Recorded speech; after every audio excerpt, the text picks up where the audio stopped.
سبحان الذي أسرى بعبده ليلا من المسجد الحرام إلى المسجد الأقصى الذي باركنا حوله لنريه من آياتنا نحمده ونصلي على رسوله الكريم أما بعد فأعوذ بالله من الشيطان الرجيم بسم الله الرحمن الرحيم رب اشرح لي صدري ويسر لي أمري واحلل عقدة من لساني يفقهوا قولي۔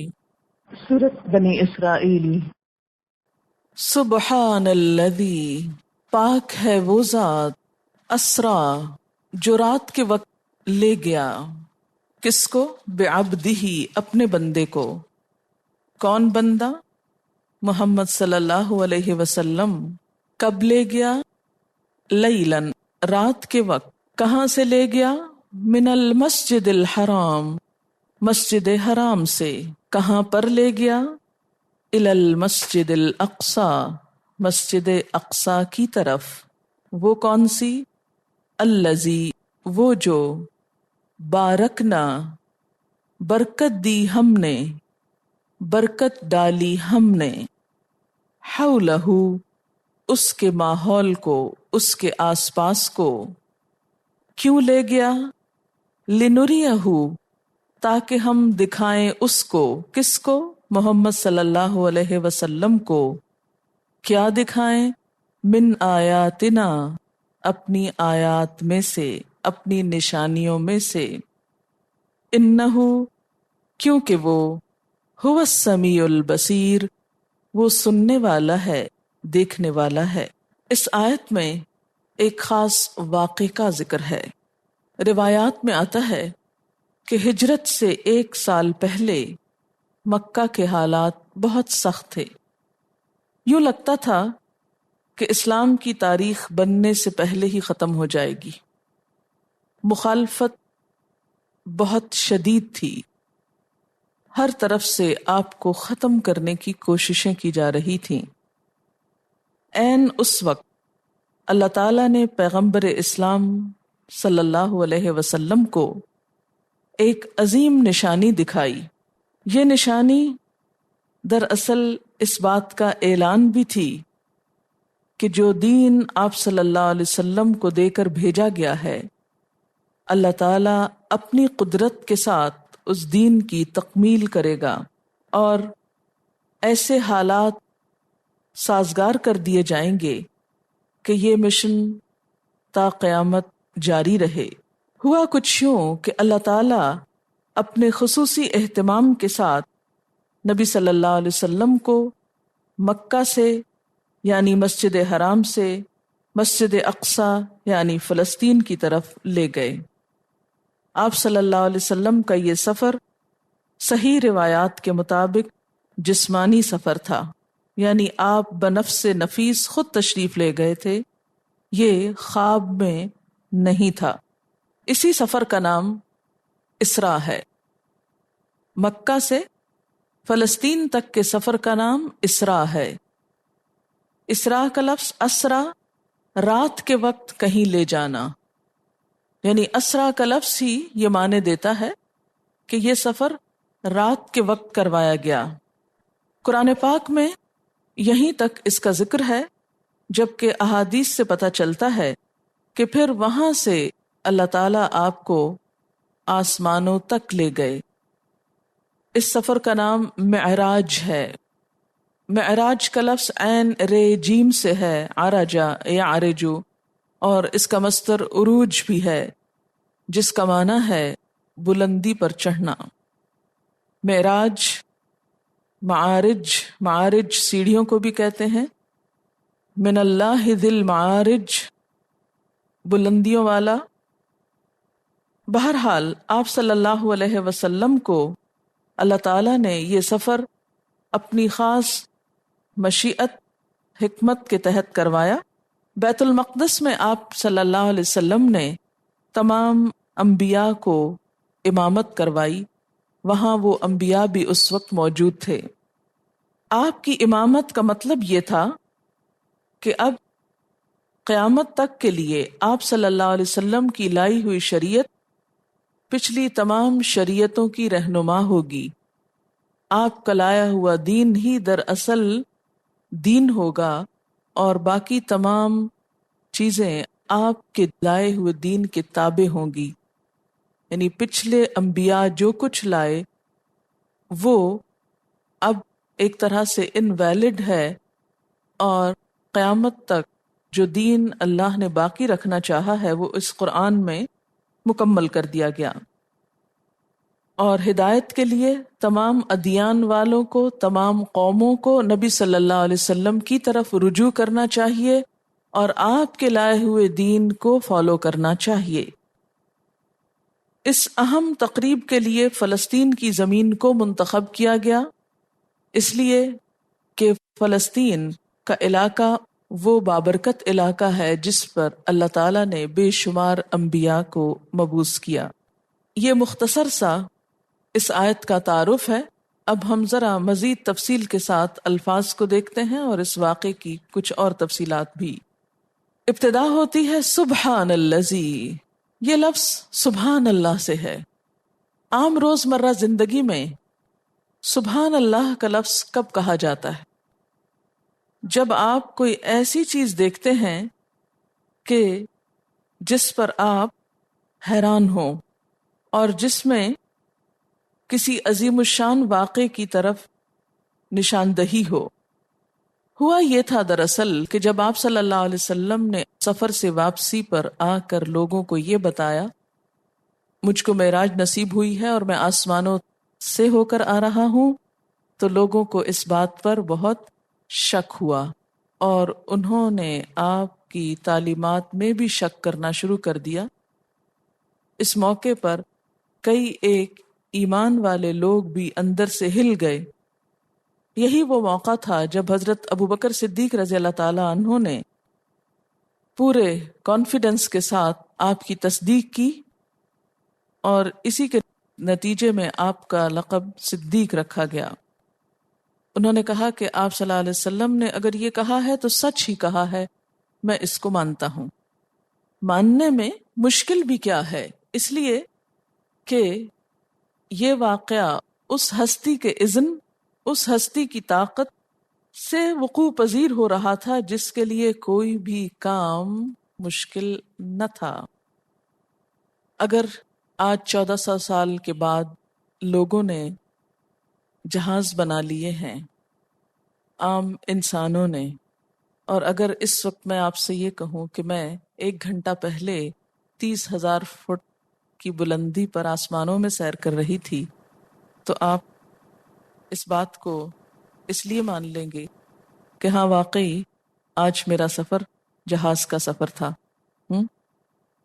اور جہاز کس نے بنایا؟ کسی انسان نے بنایا. اگر انسان کے بنائے ہوئے جہاز پر انسان ہزاروں فٹ اوپر فضا میں جا سکتا ہے اور بسہولت واپس آ سکتا ہے، تو اللہ کے رسول صلی اللہ علیہ وسلم اللہ سبحانہ و تعالی کی بنائی ہوئی بھیجی ہوئی سواری پر بیٹھ کر، براق پر بیٹھ کر آخر آسمانوں پر کیوں نہیں جا سکتے؟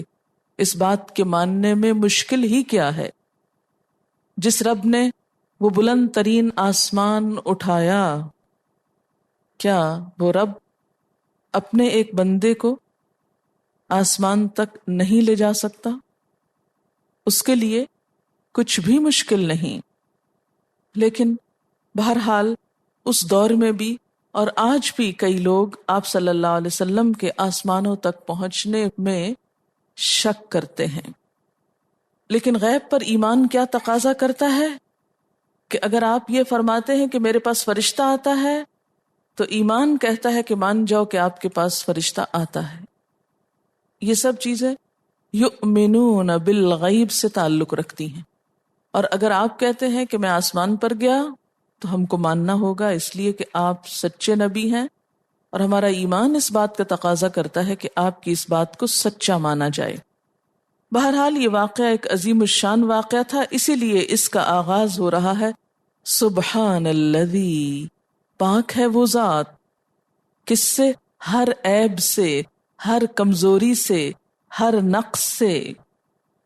سبحان الذی اسرا، جو رات کے وقت لے گیا، بعبدہ، اپنے بندے کو، لیلاً، تاکید کے لیے دوبارہ رات کا لفظ آیا، من المسجد الحرام یعنی مکہ سے، الی المسجد الاقصی۔ مسجد حرام کو مسجد حرام کیوں کہا جاتا ہے؟ اس لیے کہ یہ حرمت والی جگہ ہے جہاں پر کسی انسان کا، کسی جانور کا خون بہانا، شکار کرنا، درختوں کو کاٹنا، اس کے آس پاس کے علاقے میں بھی ایک مخصوص ایریے تک یہ سب کچھ منع ہے۔ یعنی حرمت والی جگہ ہے جہاں عزت، جان، مال، ہر چیز حرام ہے دوسروں پر۔ جو بھی یہاں داخل ہو، من دخلہ کان آمنا، جو یہاں داخل ہو جائے وہ امن میں آ جاتا ہے۔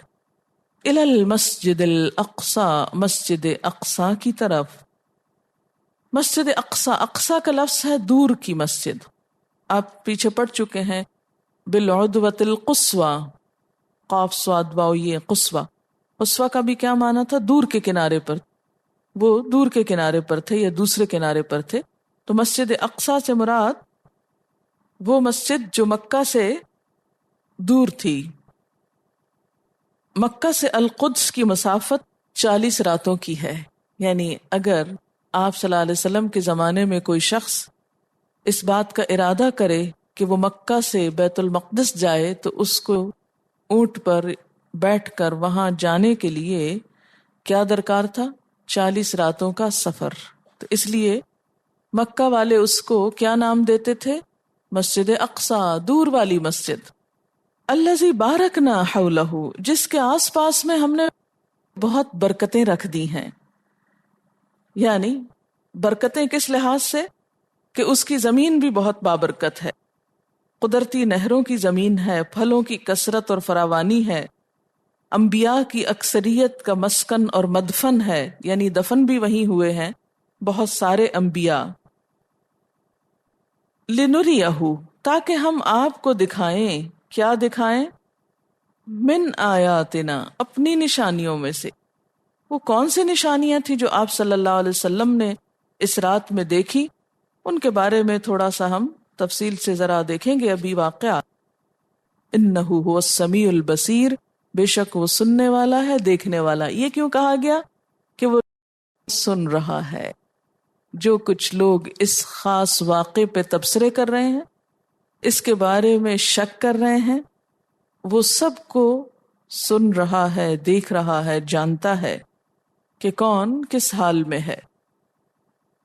یہ واقعہ جس کا اس آیت میں ذکر ہے، معراج اور اسراء کے نام سے مشہور ہے۔ اس واقعے کے راویوں کی تعداد صحابہ میں سے 25 ہے، یعنی 25 صحابہ اس کا ذکر کرتے ہیں۔ ان میں سے مفصل ترین روایات حضرت انس بن مالک، حضرت مالک بن صعصع، حضرت ابو ذر غفاری، حضرت ابو ہریرہ سے مروی ہیں۔ ان کے علاوہ حضرت عمر، حضرت علی، حضرت عبداللہ بن مسعود، حضرت عبداللہ بن عباس، حضرت ابو سعید خدری، حضرت حذیفہ بن یمان، حضرت عائشہ اور دوسرے متعدد صحابہ نے بھی اس کے بعض اجزاء بیان کیے ہیں، رضی اللہ تعالی عنہم اجمعین۔ حدیث میں جو تفصیلات آئی ہیں ان کا خلاصہ یہ ہے کہ رات کے وقت جبریل علیہ السلام آپ کو اٹھا کر مسجد حرام سے مسجد اقصی تک براق پر لے گئے۔ براق کیا چیز تھی؟ براق کا لفظ برق سے ہے۔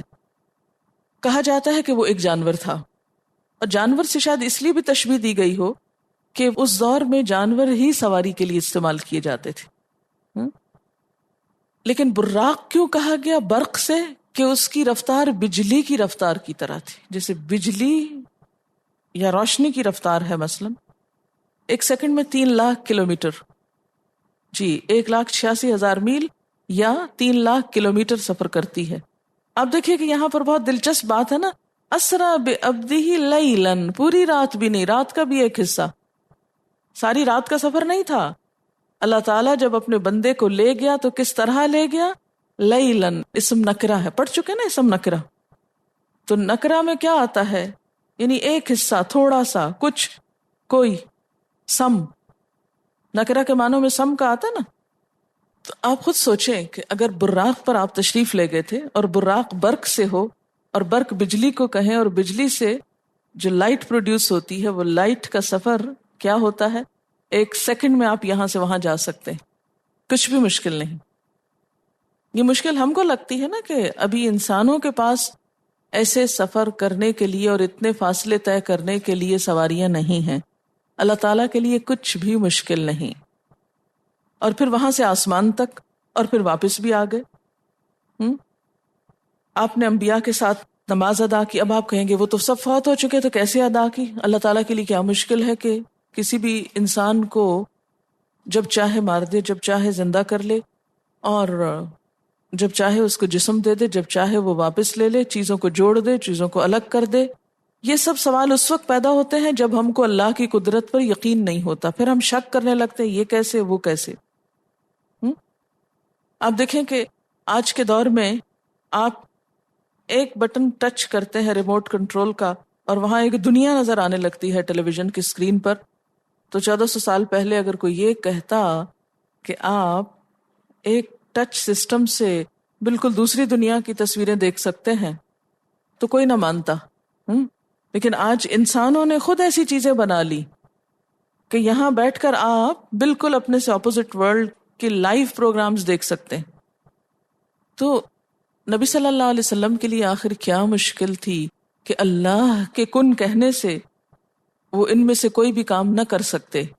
بہرحال جو ہمیں بتایا گیا ہم اس کو مانتے ہیں، آمنا و صدقنا، ہم ایمان لائے اور ہم نے تصدیق کی۔ پھر آپ کو آسمان بالا کی طرف لے جایا گیا، وہاں مختلف آسمانوں میں آپ نے سیر کی، ایک کے بعد ایک آسمان پر، اور ہر آسمان پر متعدد چیزوں کو دیکھا۔ وہاں پر جلیل القدر انبیاء سے آپ کی ملاقات ہوئی، اور آخر کار آپ انتہائی بلندیوں پر پہنچ کر اپنے رب کے حضور حاضر ہوئے، اور اس موقع پر اہم ہدایات کے علاوہ آپ کو 5 وقت کی فرض نماز کا تحفہ بھی ملا۔ بہرحال بعض روایات سے پتہ چلتا ہے کہ آپ کو جنت اور دوزخ بھی دکھائی گئیں، اور اس میں کچھ لوگوں کو سزا پاتے ہوئے بھی آپ صلی اللہ علیہ وسلم نے دیکھا۔ جب آپ نے لوگوں سے یہ سب باتیں ذکر کی تو کفار مکہ نے اس کا بہت مذاق اڑایا، اور مسلمانوں میں سے بھی بعض کے ایمان متزلزل ہو گئے۔ سورۃ نجم کی آیت 13 سے 18 میں کچھ تفصیلات آپ صلی اللہ علیہ وسلم کے انتہائی بلندیوں تک پہنچنے کی ملتی ہیں۔ وَلَقَدْ رَآهُ نَزْلَةً أُخْرَى عِنْدَ سِدْرَةِ الْمُنْتَهَى عِنْدَهَا جَنَّةُ الْمَأْوَى إِذْ يَغْشَى السِّدْرَةَ مَا يَغْشَى مَا زَاغَ الْبَصَرُ وَمَا طَغَى لَقَدْ رَآى مِنْ آيَاتِ رَبِّهِ الْكُبْرَى۔ اور اسے تو ایک مرتبہ اور بھی دیکھا تھا سدرۃ المنتہا کے پاس، اسی کے پاس جنت المأویٰ ہے، جبکہ سدرہ کو چھپائے لیتی تھی وہ چیز جو چھا رہی تھی، نہ تو نگاہ بہکی نہ حد سے بڑی، اور یقیناً اس نے اپنے رب کی بڑی نشانیاں دیکھ لیں۔ اس میں اہم ترین جملہ کیا ہے؟ لقد رأى من آیات ربہ الکبریٰ۔ وہاں اس نے کیا دیکھا؟ اپنے رب کی بڑی بڑی نشانیاں دیکھیں، کیونکہ اللہ تعالیٰ نے اس سفر کا مقصد کیا بتایا؟ لِنُرِيَهُ مِنْ آیاتنا، کہ ہم آپ کو اپنی نشانیاں دکھائیں۔ آپ دیکھیے کہ نبی صلی اللہ علیہ وسلم تمام انسانوں کے رہنما تھے رہتی دنیا تک کے لیے۔ اللہ اور بندے کے درمیان ایک تعلق ہے، ایک ذریعہ ہے، اللہ تک پہنچنے کا ایک واسطہ ہے۔ آپ نے جو کچھ ہمیں سکھایا ہم اس پر ایمان لاتے ہیں۔ سکھانے والے کے لیے ضروری ہوتا ہے کہ وہ جو کچھ سکھائے خود اس کا ان باتوں پر پورا یقین ہو، ایمان ہو۔ اور کسی بھی چیز پر ایمان اور یقین کب پختہ ہوتا ہے؟ جب انسان اس کا مشاہدہ کر لیتا ہے۔ ایک سنی ہوئی بات اور ایک دیکھی ہوئی بات میں بہت فرق ہوتا ہے۔ کوئی بھی چیز سننے کے علاوہ جب آپ دیکھتے ہیں تو آپ کا یقین اور ایمان پختہ ہوتا ہے، آپ کا شک دور ہو جاتا ہے۔ اگر استاد شک میں ہو کسی چیز کی طرف سے تو طالب علموں کے اندر یقین کبھی نہیں آتا، ایمان پختہ نہیں ہو سکتا۔ آپ کو یاد ہوگا کہ ابراہیم علیہ السلام نے بھی اللہ تعالیٰ سے سوال کیا تھا کیف تحیی الموتیٰ، اللہ تعالیٰ مردوں کو کیسے زندہ کرتے ہیں؟ تو آپ صلی اللہ علیہ وسلم کو جنت اور دوزخ آپ کی آنکھوں سے دکھائی گئی تاکہ کسی قسم کا کوئی شک نہ رہے، اور آپ ہم سب کے ایک طرح سے ریپریزنٹیٹو تھے، نمائندے تھے. آپ نے دیکھا، ہم آپ پہ ایمان لائے، آپ نے آ کر ہم کو بتایا، ہم سب نے اس پر یقین کیا کہ ہاں واقعی ایسا ہوا تھا. اس میں ایک اور بات بھی نکلتی ہے، اور وہ یہ کہ آپ صلی اللہ علیہ وسلم ایک انسان تھے، اور انسانوں کا رتبہ فرشتوں سے بھی بلند تر ہے. اسی لیے جب آپ صلی اللہ علیہ وسلم انتہائی بلندیوں پہ تشریف لے گئے سدرۃ المنتہا کے پاس، تو وہاں پر ایک مقام ایسا آیا کہ جبریل نے جانے سے بھی انکار کر دیا کہ اگر میں اس جگہ سے آگے بڑھوں تو میرے پر جل جائیں گے. تو گویا انسان اتنی بلندیوں تک پہنچا کہ جہاں فرشتے بھی نہیں پہنچ سکتے.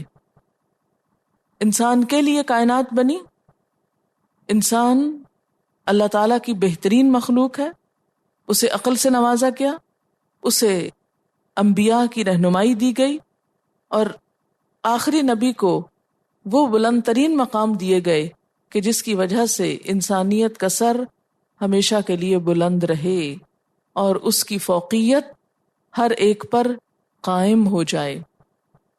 تو ایک نبی کے طور پر، ایک معلم کے طور پر ہم سب کے لیے آپ کا یہ سفر انتہائی مفید تھا.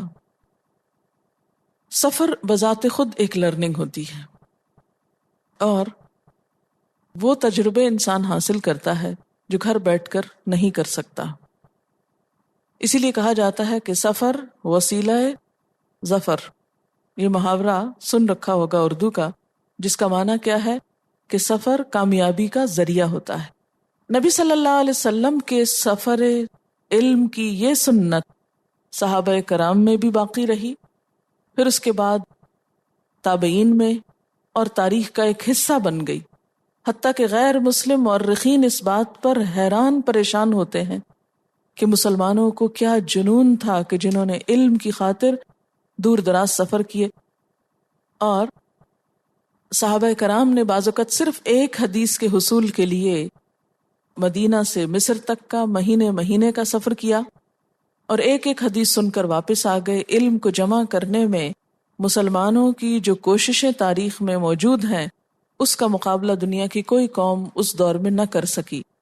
اسی لیے علامہ اقبال نے کہا تھا کہ تو ثابت وہ سیارہ، تو ایک جگہ جم کے بیٹھا ہوا ہے اور وہ سیارہ، جیسے پلانٹس گھوم رہے ہیں ہر وقت، مسلمان اسی طرح گھوم گھوم کر علم جمع کر رہے ہیں.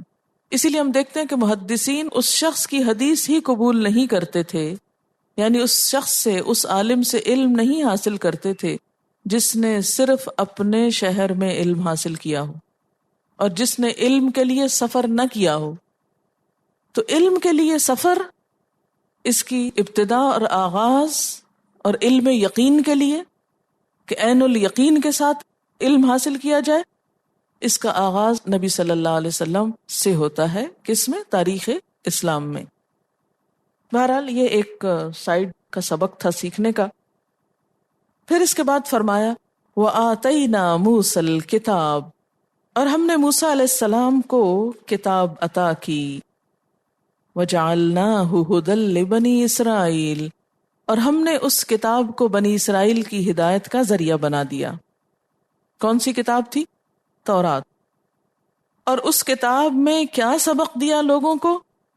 اللہ تتخذوا من دونی وکیلا، کہ میرے سوا کسی کو اپنا وکیل نہ بنانا، میرے سوا کسی کو اپنا وکیل نہ بنانا. وکیل کس کو کہتے ہیں؟